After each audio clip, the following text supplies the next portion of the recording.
दो स्वर्ण हंस।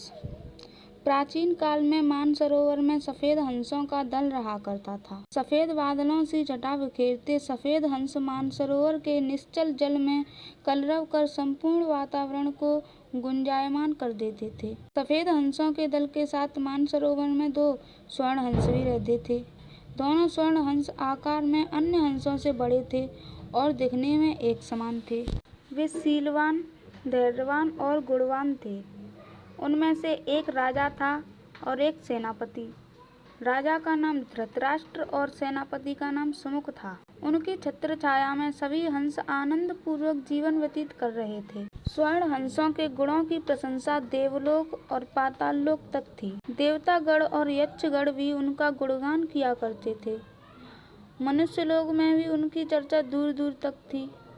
एक दिन वाराणसी नरेश के कानों में स्वर्ण हंसों की प्रशंसा पहुंच गई और वह उन हंसों को प्राप्त करने के लिए आकुल हो उठा। उसने अपने मंत्री से कहकर अपने राज्य में मानसरोवर सदृश एक मनोरम सरोवर बनवाया। उस सरोवर को जलीय पौधे और कमल पुष्प यथा पद्म, कुमुद, उत्पल, ताम्रस, कलहर, पुंडरिक, सौगंधिक आदि से आच्छादित करवा दिया गया। सरोवर की मनोरम छटा मत्स्यों और जलीय पक्षियों को आकर्षित करने लगी और वे वहां आकर बस गए। राजा ने उनकी सुरक्षा की पूर्ण व्यवस्था करवाई ताकि वे बिना किसी भय के स्वच्छंदता पूर्वक वहां विचरण कर सकें। वर्षा काल के उपरांत हेमंत ऋतु प्रारंभ हो चुकी थी। एक दिन मानसरोवर के दोनों स्वर्ण हंस नीले आसमान में उड़ते हुए वाराणसी के ऊपर से गुजरे। वहां राजा द्वारा निर्मित सरोवर की मनोरम छटा और वहां स्वच्छंदता पूर्वक विचरण करते रमणीक जलीय पक्षियों का कलरव सुन वे सरोवर के स्वच्छ जल में विहार का आनंद लेने की कामना से वहां उतर गए। संपूर्ण हेमंत ऋतु उन दोनों ने वहीं व्यतीत की। वर्षा ऋतु के आगमन पर वे मानसरोवर लौट गए। मानसरोवर लौटकर वे जब सफेद हंसों के दल से मिले तो उन्हें वाराणसी में उस कृत्रिम सरोवर में व्यतीत किए दिनों का अनुभव सुना। उन्होंने उस सरोवर की इतनी प्रशंसा की कि सभी सफेद हंस वहां जाने को उत्सुक हो गए। किंतु राजा और सेनापति ने उनका विरोध किया और कहा कि पक्षी और जीव के भावों का प्रदर्शन सरल होता है।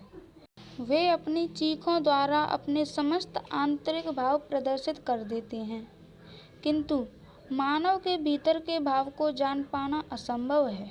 वे अपने भीतर के मनोभावों के विपरीत भाव भंगिमा प्रदर्शित करते हैं, किंतु समस्त सफेद हंस वाराणसी के कृत्रिम सरोवर में जलक्रीड़ा करने इतने आतुर थे कि उन्होंने राजा और सेनापति की बात नहीं मानी और जिद करते रहे। अंततः राजा और सेनापति हंसों को अन्य हंसों की बात माननी पड़ी। वर्षा ऋतु के उपरांत वे सभी वाराणसी के कृत्रिम सरोवर के लिए प्रस्थान कर गए। वाराणसी के राजा को जब हंसों के आगमन की समाचार प्राप्त हुआ तो वह मन ही मन अत्यधिक प्रसन्न हुआ और अपने स्वर्ण हंसों को पकड़ने का अपना मनोरथ साधने के लिए एक निषाद उस सरोवर में भेज दिया। निषाद ने सरोवर पहुंचकर जाल बिछा दिया। उसके प्रयोजन से अनभिज्ञ सभी हंस सरोवर में स्वच्छंदता पूर्वक विहार कर रहे थे।